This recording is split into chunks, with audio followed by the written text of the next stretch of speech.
पंढरपूरला जाणाऱ्या भाविकांच्या बसचा मुंबई-पुणे महामार्गावर भीषण अपघात। मुंबई-पुणे एक्सप्रेस हायवेवर पनवेल तालुका हद्दीत खासगी बस आणि ट्रॅक्टरचा भीषण अपघात होऊन बस 20 फूट खाली कोसळण्याची दुर्घटना घडली आहे। आषाढी एकादशीनिमित्त विठुरायाच्या दर्शनासाठी पंढरपूरला निघालेल्या भाविकांच्या बसचा हा भीषण अपघात झाला असून या अपघातात 5 जणांचा मृत्यू झाला आहे। या बसमधून 54 जण प्रवास करत होते। यातील एकूण 42 जण जखमी झाले आहेत। जखमींना कामोटे येथील MGM रुग्णालयात दाखल करण्यात आले असून 7 जणांची प्रकृती गंभीर आहे। मृतांमध्ये बसमधील 3 आणि ट्रॅक्टरवरील 2 समावेश आहे। बसमधील सर्व प्रवासी हे डोंबिवलीमधील रहिवासी होते। खासगी बस पुढे अचानक ट्रॅक्टर आल्याने हा भीषण अपघात झाल्याची प्राथमिक माहिती समोर येते आहे।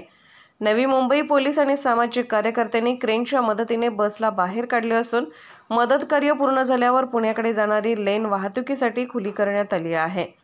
विदर्भ लोक न्यूज ब्युरो, नवी मुंबई। अंदाजे 1:15 ते 1च्या सुमारास पुणे मुंबई एक्सप्रेस हायवेवर पंढरपूरकडे जाणारी एक बस होती। डोंबिवली परिसरातील भाविक हे पंढरपूरकडे जात होते। ते एक्सप्रेस हायवेवर एका ट्रॅक्टरला आदळून त्यांच्यामध्ये अपघात झालेला आहे। बसमध्ये एकूण 54 लोक होते। त्यापैकी आतापर्यंत आपण 42 लोक MGM हॉस्पिटलला उपचारांसाठी हलवलेले आहेत।